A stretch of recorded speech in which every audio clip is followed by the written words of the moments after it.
Well, on Monday this week, I had a couple fellow Second Amendment friends who started panic buying, and I decided I'd kind of get into the game too and panic buy a little bit myself. So I picked up a 9mm pistol with a couple clips and some ammo. Then I also picked up some rifle ammo, some 43 Mauser for a German military rifle. Yeah, I still don't think I've gotten the hang of what I'm supposed to buy during a panic buy.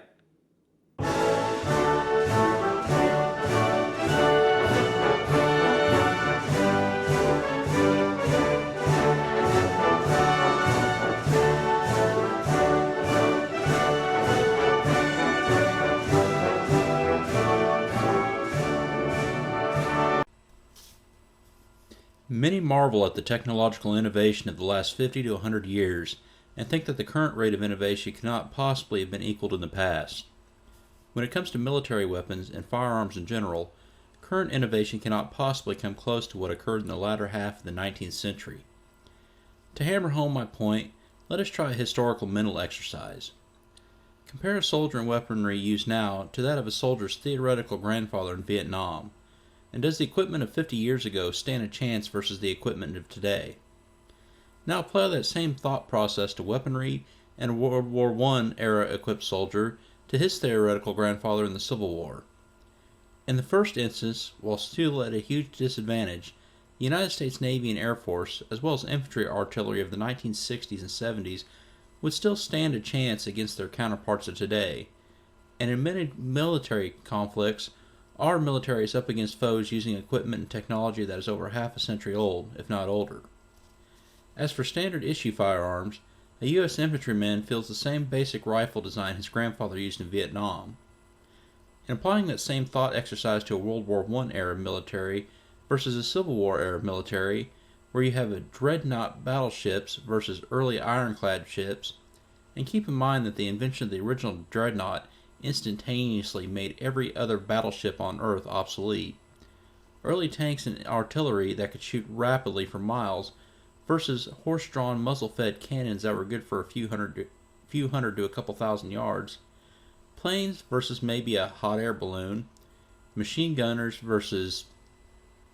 And of course, very accurate bolt-action repeating rifles that shot fast, flat trajectory rounds from a clip-loaded magazine versus muzzle-loading percussion cap rifles that fired mini balls using black powder. The Civil War era soldier doesn't stand a chance. With so much change and innovation happening in such a short period of time, the era of military small arms between the American Civil War and World War I created a huge variety of what I like to call tweener rifles and cartridges. In the United States, we had the Trapdoor rifle and the 45-70 government cartridge. After the Civil War, many percussion cap rifles were adopted to a breech-loading system that looked like a trapdoor, and the 58 caliber barrel was sleeved to fire a 50 caliber bullet, creating the 1866 Trapdoor and the stopgap 50-70 government round, basically the first cartridge adapted by the U.S. military. A 45 caliber bullet was desired for distance, penetration, and accuracy. A new cartridge, completely named the 45-70-405 or 45-70 government, contained a 45 caliber 405 grain bullet propelled by 70 grains of black powder from what was originally a copper case. A new rifle using the same Allen Trapdoor design was adopted in 1873 to fire the new round. The muzzle velocity was 1,350 feet per second and the effective range was 300 yards, although skilled shooters can make consistent hits at 600 yards using a rainbow trajectory. A big problem with the original round was the copper case. This would expand in the rifle, creating extraction failures. The cleaning rod would need to be used to remove the spent case. While this was a major nuisance with infantry rifles, the carbines did not even come equipped with cleaning rods, rendering them useless in a failure to extract situation. At the Battle of Little Bighorn at the Reno position, Captain Thomas French used a cleaning rod from his infantry rifle to clear the casings from carbines passed to him from the cavalrymen along the line. After this, a brass case round was designed, as brass expanded much less than copper. This helped solve the extraction issue on the Trapdoor rifles. In the late 1870s, the 45-70 government was changed to shoot a 500 grain bullet, which which greatly increased the effective and kill distance. Of course, the Army being armed with single-shot rifles versus American Indians armed with repeating Winchesters. And also, as I say that, remember to check out my video on the Winchester 1866 rifle, which there will be a link to at the end of the video, where I go over how this helped lead the U.S. to adopting repeaters and push the Russians to adopt the Mosin Nagant. Anyway, back to the American Indians armed with repeating Winchesters, and the development of smokeless powder in France in 1866 made the Trapdoor very obsolete. The United States finally adopted its first repeating rifle in 1892, the Krag Jorgensen, which shot the 30-40 Krag smokeless powder round. This wasn't the end for the 45-70 round, as it was used in naval Gatling guns and sporting rifles, notably the Winchester 1886 developed by John Moses Browning. As rifles became stronger to handle smokeless powder rounds, the 45-70 could be souped up to be effective on big and dangerous game. The 45-70 has a following even to this day, with the Marlin 1895 and Henry Big Boy rifles, and hot ammo such as the Hornaday Lever Revolution 45-70 ammo that has a 325 grain rubber tip bullet that fires at 2,050 feet per second. Since I don't have many lever guns, I picked up a Henry Big Boy a few months back.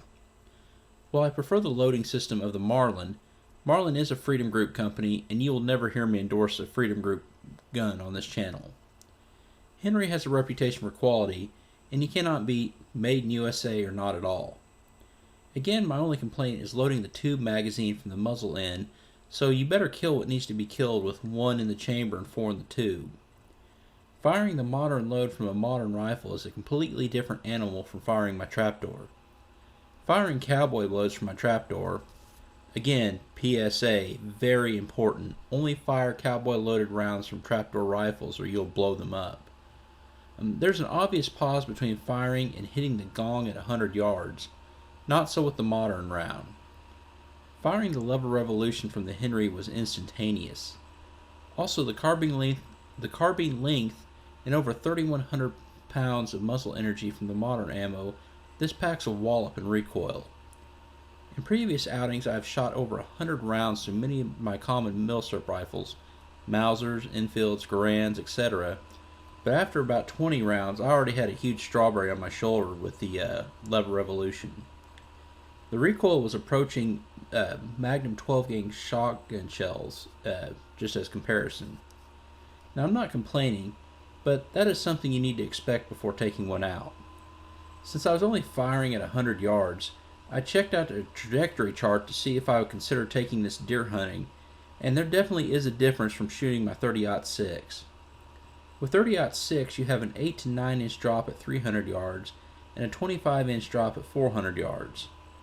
If I took the big boy out, I'd need to be conscious of an over 2 foot drop at 300 yards and a 75 inch drop at 400. I would need more practice with this rifle to be comfortable with reaching out over 200 yards when hunting, especially if I don't put glass on it. I hope you've enjoyed the history and the rifles presented in this video. I'm sure you recognize the Trapdoor footage from last year's Winchester 1866 video. If you like what you see, please check out some of my other videos, like, comment, and subscribe. Also check out my Facebook, Twitter, and Patreon pages, and consider supporting the channels that I support. Thank you for watching, and as always, have a great day.